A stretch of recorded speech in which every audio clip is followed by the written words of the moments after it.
So at 9 minutes, Chihiro's parents, I keep saying her name wrong. While her parents eat the food feverishly, Chihiro has a bad feeling, so she leaves the parents and walks around the town. So, it's this scene. She's walking the town. An empty downtown extends endlessly. There are lanterns that are later lit up beautifully. What I like here is that composition where Chihiro stands at the corner of the screen. Also, pay attention to where the shadow is. There are the buildings that are right above, or they tilt slightly as the sunlight shines in. These details foreshadow the scary events that happens later, so every detail has a meaning. Chihiro is put on the opposite side of the shadow intentionally to say that it's still right outside and nothing has happened yet, but something will happen soon. And in fact, the story does get scarier and scarier from here and on. So, as she climbs up the stairs, she sees a mysterious building. There's a gorgeous pine tree and a garden lanterns, and beyond them, an arched bridge with red handrails. And beyond that arched bridge is a gigantic bathhouse named Abraya. Well, the red arched bridge is built for a practical reason as well, but it's made to follow a rule of Chinese thoughts of Shengxian, where any place mountain wizards live has an arched bridge for visitors to cross so they can enter a different world. The rich people back in old days in Japan built Japanese gardens, but despite the names, they were supposed to be sacred lands of gods where Chinese mountain wizards would live. That's how each of those gardens had a miniature version of arched bridges. So this one in the picture is a huge version of it. And beyond that, you see some magnificent structure.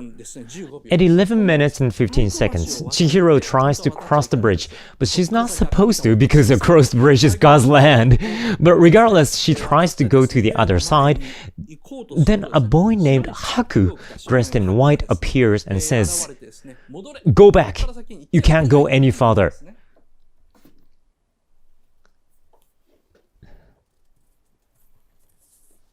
So, this is Haku.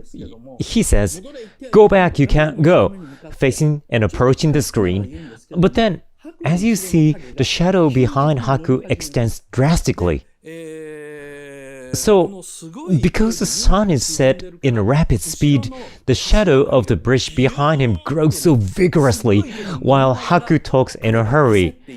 And his profile becomes more and more red. The red sky is spreading out and the shadow grows horizontally longer and longer.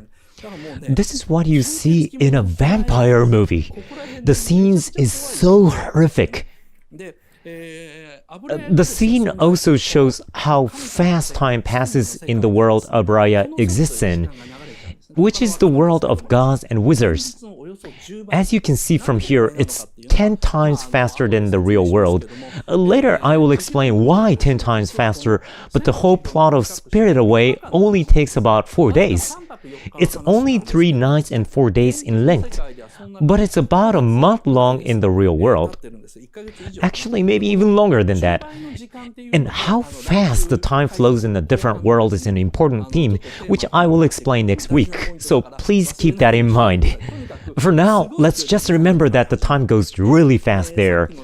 Then the lanterns are lit up and black shadows grow out of the ground on the street that was previously unmanned.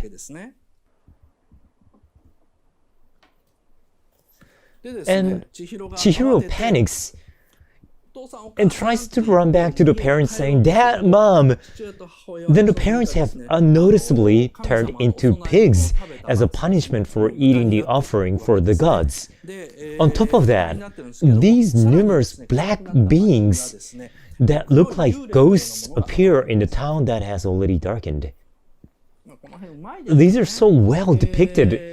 The previously empty town is now filled with these black shadows that have silently grown from the ground, and they start wandering around Chihiro. As she decides to leave the parents and runs down the stairs to where she originally came from, she sees more black shadows approaching her. So the taste of the movie becomes more and more like a horror movie. However, when she descends the stairs, she notices that the white plane has turned into water. The tunnel which she has walked through is now far away, and there are city lights beyond the tunnel. Between them is a large body of water, like an ocean. Now she can't return home. This scene shows hopelessness, but it's also beautiful. It also shows how Miyazaki doesn't just explain things, but rather show them visually. Chihiro says, "It's all lie, disappear, disappear." Then her body starts becoming translucent. Then a tremendously gorgeous and luxurious fairy appears. And from that fairy, a lot of strange monsters come ashore. But Chihiro also sees them through her translucent hands. The scene depicts two different situations.